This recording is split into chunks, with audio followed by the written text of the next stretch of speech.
Здравей, Павеле! Добър вечер, колеги! Добър вечер на всички, които ни гледат. Да, в Пловдивския панаир има и конгресен център, където се състоят доста събития. Днеска имаше цяла поредица от такива. Рано сутринта първото беше посветено на управление на мобилността и подобряване на мобилността в градовете и по-точно в техните бизнес зони също, не само в самите градове. Беше представена компютърна софтуерна програма за проучване на мнението на хората по въпроса, както и имаше представители на различни фирми от различни краища на България, които също могат да ползват тази програма и могат да се запознаят с нейните ползи, както и с опита на община Пловдив, където един от автобусните оператори вече прилага сондиране на общественото мнение. Ние след малко ще чуем неговия материал. В общи линии става въпрос за това, доволни ли са гражданите от качеството на градския транспорт. Това е много важен въпрос. Няма граждани, който да няма мнение по този въпрос. Аз от преди години си спомням още, че чакахме автобуса, палейки една цигара, нали? Така го викахме в общи линии. От тогава до сега обаче нещата значително според мен са се подобрили не само в столицата, в Пловдив също, в Бургас също, в Стара Загора. Колкото и проблеми напоследък да имаха някои от тези градове, включително и в София имаше проблеми, градският транспорт в България става все по-добър и все по-добър. Аз честно да си призная, миналото и това лято за първи път се возих в София на автобуси с климатик. Да. И бях шокиран просто от разликата 40 градуса вън и вътре около 25. Хлад, нормално. Даже според мен беше леко опасно за възрастните хора. Да, такава рязка амплитуда. Да, точно така. При нас с изграждането на метрото значително в София, нали, се подобрява качеството на градския транспорт. Но то се облегчава просто. Облегчава се. Наистина 100 000 души, знаем, дневно в момента поема, но все още като че ли българина не може да свикне с това да е взискателен към него. Ние все още помним и времето на тези стари червени автобуси, които едната част беше се движат. Накривена наляво, а другата надясно. Едната врата се отваряше, а другата затваряше. Зимата, както всички знаем, не можеш да затвориш прозорец, а лятото не можеш да го отвориш.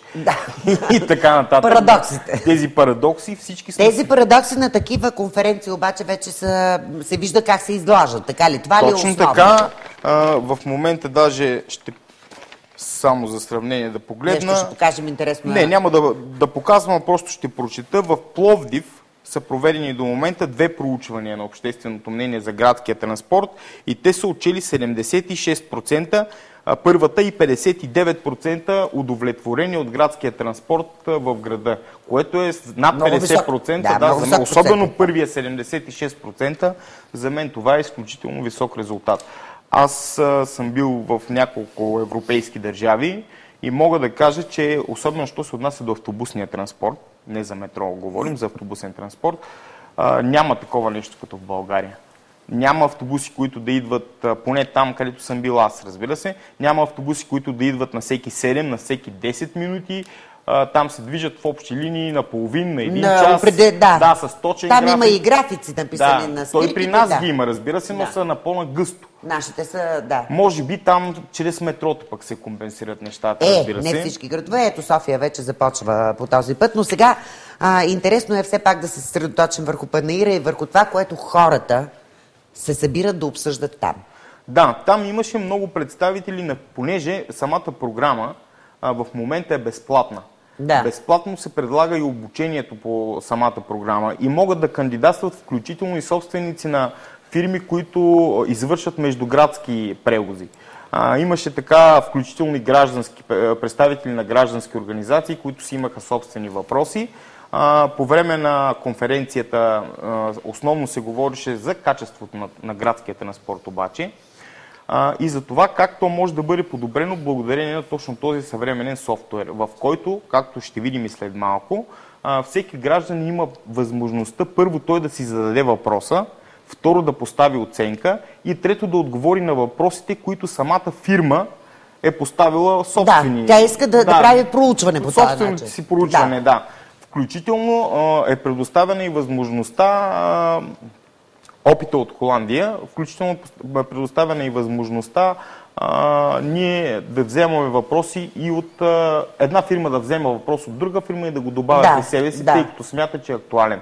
Аз обаче предлагам Първо, да видим фирмата, която е тествала въпросната програма и е провела няколко проучвания в Пловдив. Тези резултати, 76%, например, удовлетвореност от целия градски транспорт, говорим в Пловдив.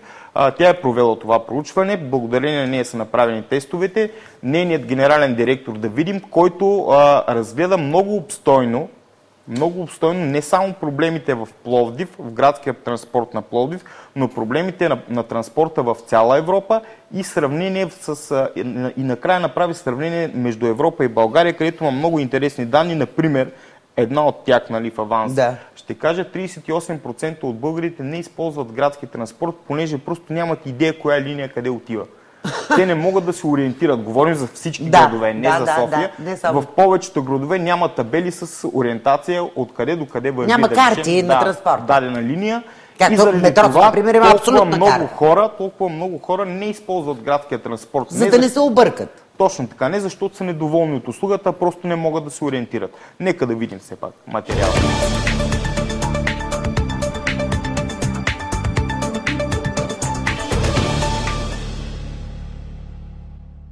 Така дълбока болка бих казал, че ние в градския транспорт сме още на нивото на 50-60-те години. Продължаваме да работим с кондуктори. Така че в персонала, в направление персонал и квалификация на персонала, наред с шофьорите, които са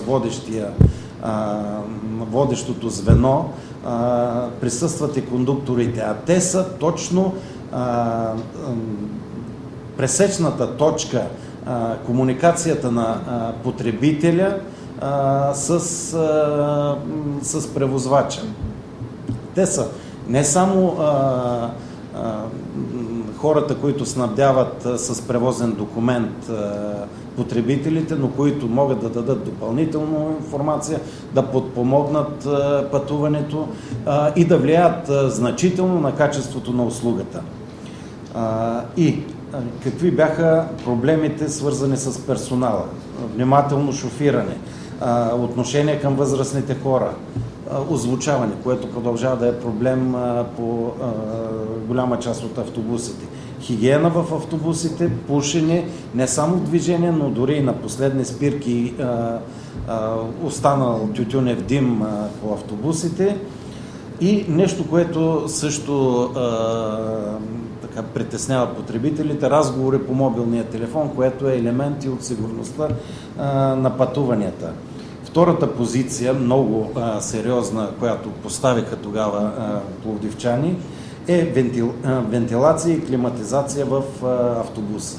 Претенциите на потребителите са категорични. Те търсят нови, модерни, нископодови автобуси, предпочитат по-скоро, които да са оборудвани с добра отоплителна система зимата и климатик през летните условия. Спазване на маршрутните разписания. Повече от 39% тогава от потребителите изразиха задоволство от спазването на маршрутните разписания. И следващия проблем, който вълнува гражданите на Пловдив, това е информация относно маршрутите.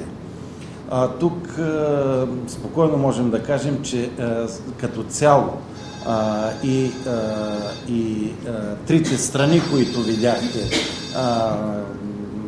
транспортен оператор, община и държава, трето лице, по-скоро държавата, всички сме длъжници по отношение на информационните системи. От една страна, липсата на изисквания в превозните средства да подават своевременно информация относно предстоящи спирки, изписване, звукова и светлинна. От друга страна, липса на сериозна информация относно самите маршрути. И тук искам да отворя скоба, че отчасти този проблем е преодолян и в бус и по отношение на общината, която вече разполага с сайт информационен относно маршрутите на превозните средства, относно разписанията и евентуално преминаване през съответни спирки. Но за съжаление това не е достатъчно. В крайна сметка по спирките, където са местата за информиране на пътуващите, липсват дори карти с маршрутите, липсват маршрутите на преминаващите средства, налични са само едни табели с номер на спирка и евентуално преминаващи автобуси през нея. Така че проекта за интегриран градски транспорт на община Пловдив на стойност 23 милиона евро предвижда изграждане на информационни табели, които да показват номера на автобуса и времето, след което той ще пристигне на база на GPS наблюдението, което е изградено вече в град Пловдив. Но това беше за периода, както казах, май-юни. Междувременно ще си позволя, коментирайки тези резултати, да коментирам и едни други извадени от Евробарометър относно публичния транспорт и изобщо транспорта в Европейския съюз. Данните оттам показват, че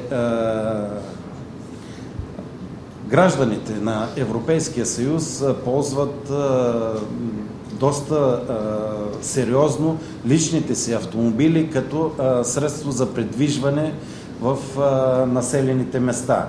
Като България е на едно от последните места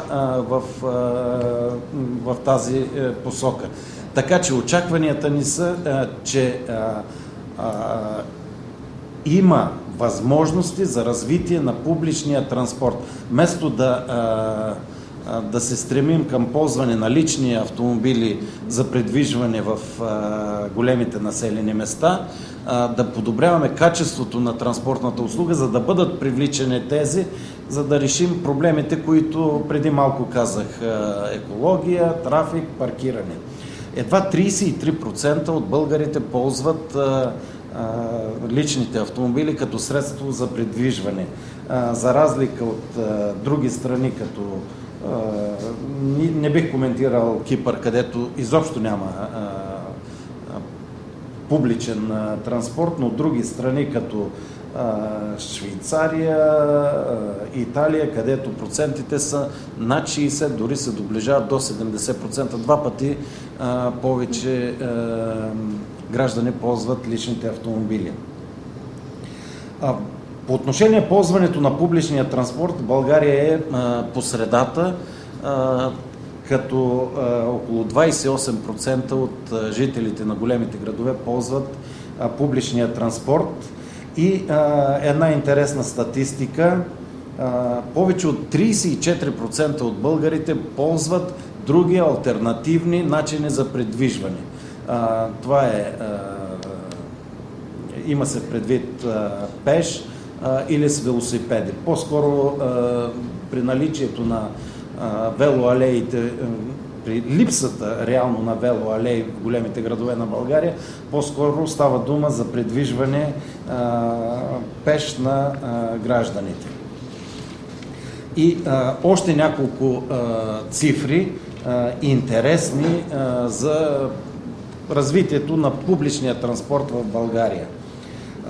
Това са три параметъра. Единият е информация, начини на набиране на информация и липса на такава.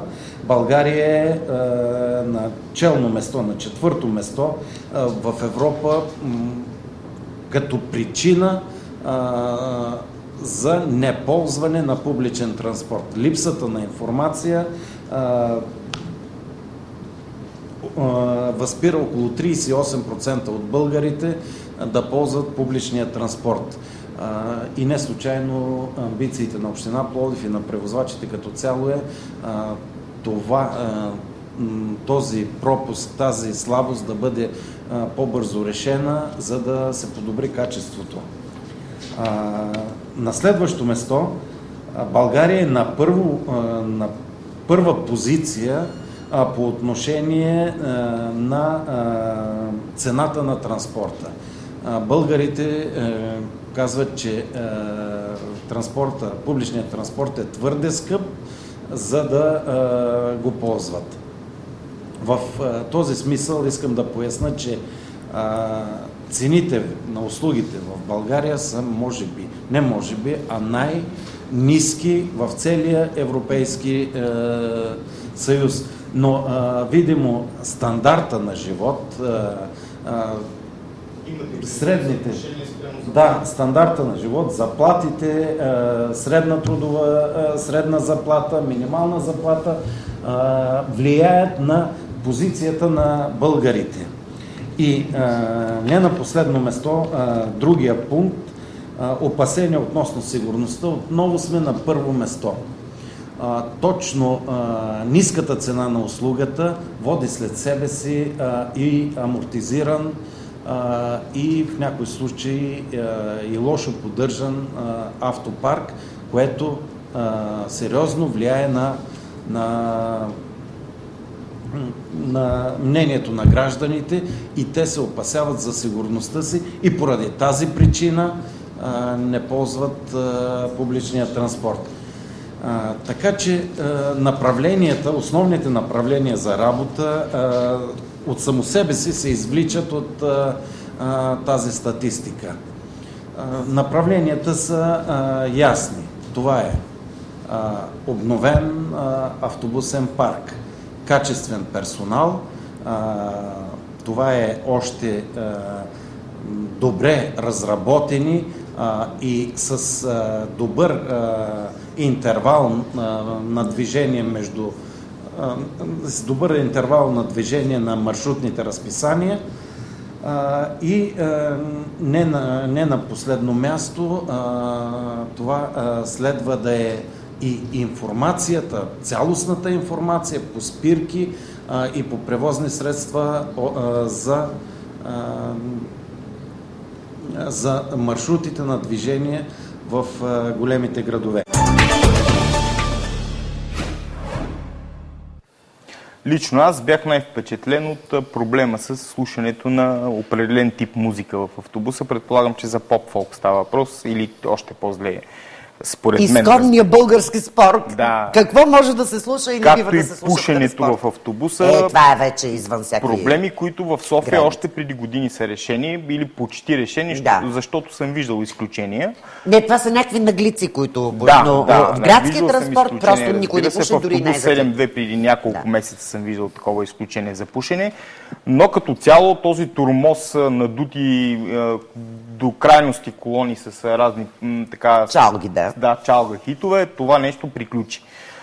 Както разбрахме и допълнително в Пловдив, ще се стремят да направят повече информационни табели, което в София този проблем също е отдавна решен, включително и това, което според мен е много важно, тези електронните табели, които показват колко време има. След колко минути ще пристигне. Това те-първо очаква пловдивчани и те като...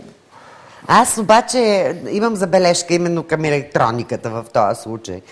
Понякога там пише 2 минути, а тия 2 минути не са точно по Гринуич. Те са по някаква друга мерна единица и трябва тук половин час понякога. Аз 2 минути винаги са много относително понятие.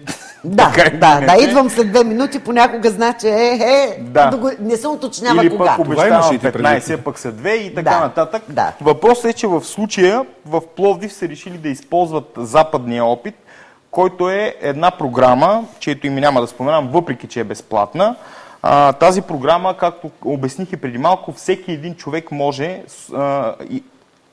не човека, фирма, собственик на фирма, също и община, все още може да се обърне към енергийната агенция в Пловдив, която е титуляр на разработката, и оттам да им я предоставят заедно с безплатно обучение. Повтарям го още веднъж, защото това е важно безплатно. Всеки град, за момента от Бургас само има проявен интерес, всеки град може да си я използва и да разбере какви са проблемите в неговия район, включително и от граждани, включително и самата фирма да си направи проучване. Предлагам да видим организатора на събитието, който ще ни обясни повече за самата програма.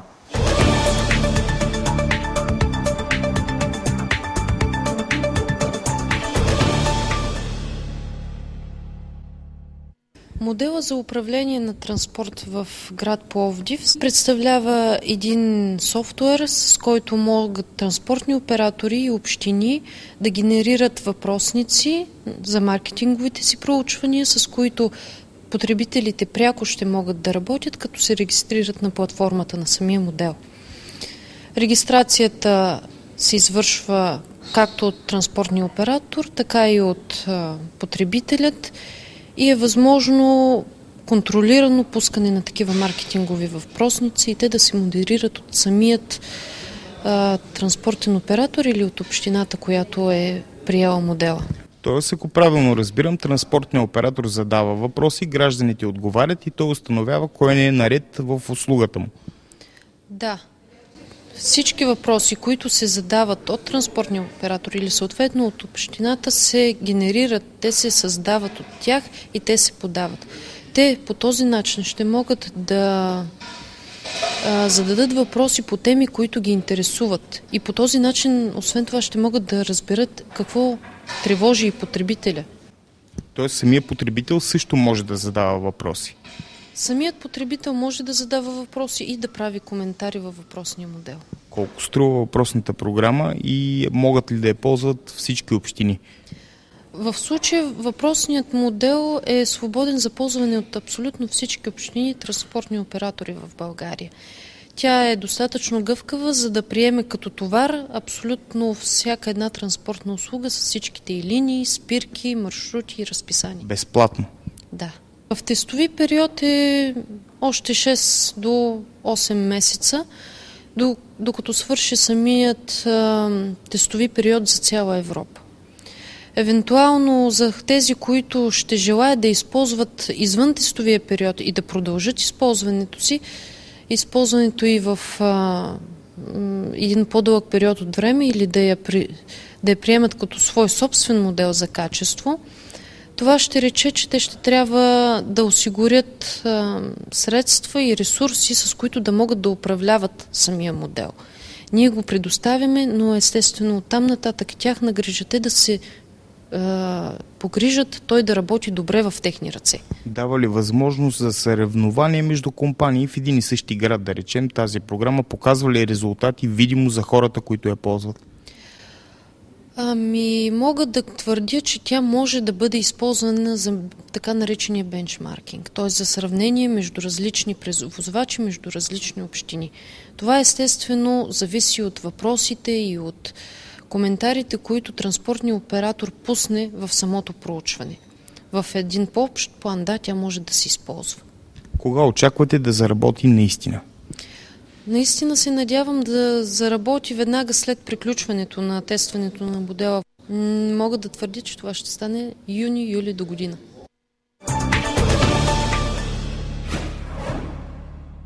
Така, програмата очевидно ще заработи до година през лятото. Да, интензивно вече за тестов всички. период.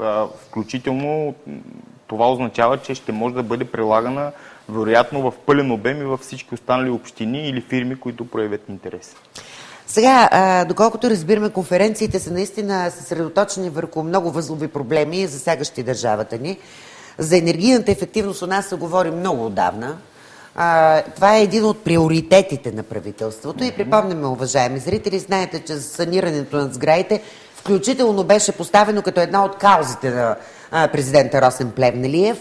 Много граждани имат възможност да получат средства за саниране, но трябва да се кандидатства. Има цяла процедура. В Пловдив, на Пловдивския панаир, тази актуална тема не обягна от вниманието на организаторите и Павел Павлов проследи как тя беше разисквана там. Да, в Конгресния център бе организирана конференция, посветена и на тази тема. Все още в България не е популярно новата програма на правителството, която стартира от 2 юли, енергийна ефективност за жилищните сгради. Тя има съществени разлики от досегашната програма, която беше основно саниране на сградите, което включваше обновяване на металните връзки, включително и външна изолация. И уплътняване, да. Да, уплътняване. Този път става въпрос, освен за тези две неща, става въпрос и за нова дограма, става въпрос и за нови... Едно от най-скъпите неща. Да, точно така. Става въпрос и за нова електрическа система. Ако е много устаряла, тя включително се подлага на оценка цялата сграда и може да бъде подменена и самата система, за да стане ефективна, тя губи ток. Разбира се, точно така. Тя е по-безопасна, което е по-страшното е, че може просто да направи беляка. Да. За това нещо принципа на кандидатстване, след малко ще чуем какъв е, много подробно ни бе обяснен пред нашата камера. Почти същия, както и при